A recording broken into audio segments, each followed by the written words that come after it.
Well, it's senior day weekend. We're here with first baseman and senior, obviously, Stesha Brazil from Turlock, California, just up the road here, and also from Hilmar High School. Obviously, the people here have been watching you a lot these past 3 years here. You started almost every game these last 3 years and played everyone, I think. So, but your route to being a Bull was kind of circuitous. But let's go back to the very start first and kind of how you got started in the sport. I've been playing softball, or like T-ball, since I was like 4 and a half. I played at our T-ball rec league in Hilmar. It was co-ed, boys and girls, and I played City League until I was about 8.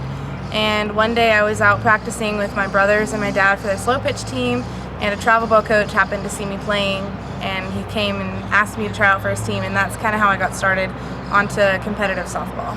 So. You've had 24 home runs here in 3 years for the Dogs. That ranks you 7th all-time in school history. When was your first home run back when you were a kid? My first home run was actually was at Buchanan. I think I was in 10 or 12 and unders, and I hit a home run over the center field fence at Buchanan. I think it was against the Firecrackers, and we got to take like a cute team picture after of everyone pointing over the fence. So it's kind of ironic that my first home run ever was here in Fresno. So. Do you still have that picture now? I do have that picture still. That's awesome. Yeah. So can I maybe talk now about maybe your high school and your club ball, kind of the highlights you had there? I started out with the Turlock Titans, which is kind of a home school team. It was a small team. And eventually I tried out for the Great Bets, which is another well-known organization. And then my last years I played for All-American Sports Academy. I played high school ball for Hilmar High School. I was varsity all 4 years, and we had a pretty good little team for being a small country school. So I've played for a variety of different teams. So you say country school, how many people were in the school? In the school, probably about 600. I want to say my graduating class was about 180, 200, and we were one of the biggest classes to go through. So it was a really small school. So often that means you also have played other sports too. If you come from a small school, what else have you played? In high school, I played volleyball, basketball, and softball.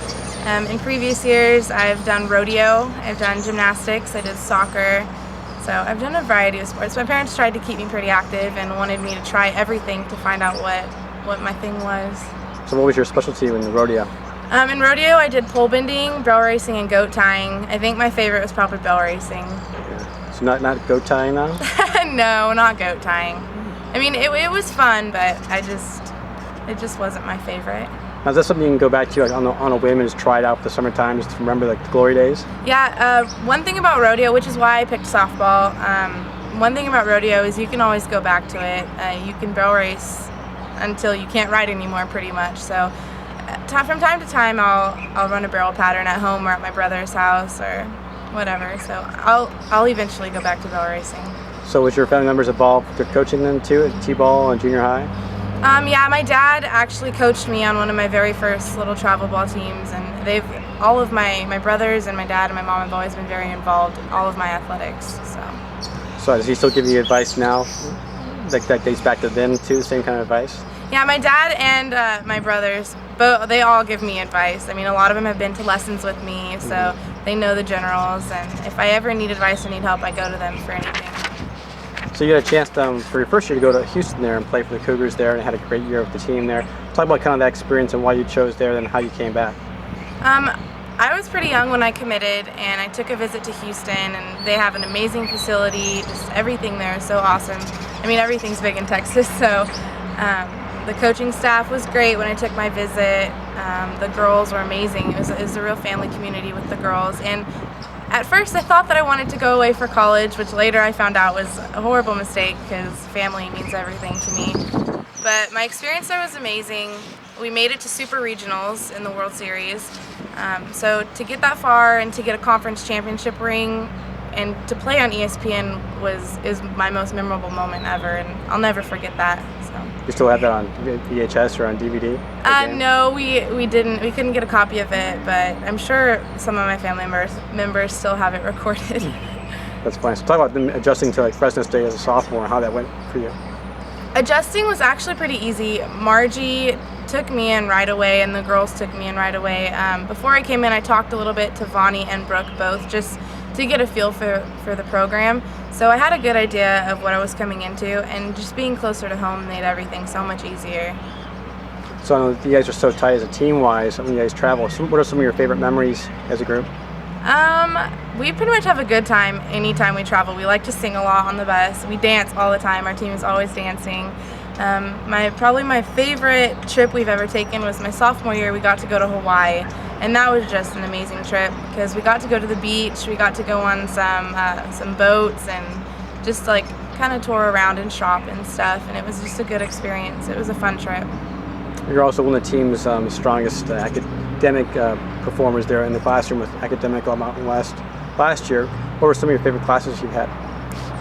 One of my favorite classes was group communication because I still talk to a lot of my group members. We're still friends, and we got to build a house for a needy family, and it was just a great experience. I got to learn kind of how to build a house, and just helping another family, and the kids were there playing with us, just getting to interact with them. That was an amazing experience. I loved that class. So what was your specific job responsibility on the site? The main thing that I did was I helped pour like cement and bricks in the back to make like a back patio, and then we also helped put like the sprinkler system in, so it was pretty cool. So now have you got the bug to try to help your parents with their house, their improvements too? I mean, when I go home, I try to work as least as possible because growing up, I always had to muck the stalls and feed the horses and stuff, so ranch chores are work for me, but helping others is fun. So when Coach says you have to run the polls, is it always can maybe validate by saying, well, it could be worse, I could be mucking the stalls instead? It could be worse, it could always be worse, but foul poles are pretty bad. Yeah. Talk about maybe some of your career paths. Do you have any idea kind of where you're going to go after this? Well, next year in the fall, actually, I'm going to start the master's program here for communication. And while I'm doing that, I will be a TA, so I'll be teaching 2 Comm 3 classes. So my dad also, I might take over the cattle ranch, my family cattle ranch. So, I mean, I have several options. Being a professor is obviously an option. A coach, I would love to coach. That's an option. I did an internship for sports broadcasting over the summer, so sports broadcasting is an option. So once I get going on my master's program, I'll kind of start to narrow it down and see exactly what I'd like to do. So what were some of the funnest stories you did for the broadcasting part, the internship? Oh man, it was so much fun. George Takata is a great time. So is Andrew. But we got to go to the Grizzlies games, which is awesome. Just being up in the press box, listening to all the people talking and all the stats and just everything that's going on. And we got to cover Fuego. We got to cover the All-Star basketball game, which was awesome because all these hometown kids are going to big colleges, getting scholarships. It's just a great thing. So you've had a chance now to obviously come so far here. Who are some of the people you want to thank, whether it be family or friends or former coaches? Obviously, my family. I wouldn't be here without them. My parents have never missed a practice, let alone a game. They go to everything. They're my biggest support group. My dad has been to every lesson with me. He's taken me to everything. He's pushed me. Even when I didn't want to do anything, he would push me to do it, and I thank him for that. Even though I'll never tell him that until he sees this. But my brothers, because they've always been there for me, they always give me advice. They help me with my hitting, my fielding, everything. All of my family for supporting me. My high school coaches, my travel ball coaches, just every fan, every person in the community that's ever came to support us. Like, thank you. I mean, now you have a chance to kind of see Coach Wright there also on her at the Stadium Rededication Day this Saturday. How special was that for you to kind of wrap it up that same way? This is extremely special for me. I still keep a really good relationship with Coach Wright. She is probably one of the best coaches I've ever been honored to play under. So just to get to see her again, I'm excited. And for it to be our senior weekend that they're naming the field after her, it's just an honor for all of us. I can't wait to see her, and I'm proud of her, and I'm happy for her that she got this accomplishment. So. Well, the team's tied for first. I mean, actually leading Mountain West by a game this week, playing Colorado State, who's second place there. But also, teams had some rough spots here and there, a couple off games here and there. So I'm sure you picked up some life lessons here from this season. Talk about some things you've learned you can use later in life. I would say the main thing I've learned throughout softball, and especially this year, is just never give up. You're always going to have ups and downs. You can't succeed without the rough times. As long as you don't give up, eventually, if you work hard, you're going to achieve your goal. So the main thing that I've learned is just to never give up. Oh, we'll see that in action there on Friday, 6 o'clock. Colorado State's first game. Saturday game 2 is at 2 o'clock start with Coach Wright throwing out the first pitch just before that, so get there early. And Sunday's finale is at noon, so we get a chance to see you on the field there with all your family and say goodbye one last time. So go Dogs. Go Dogs!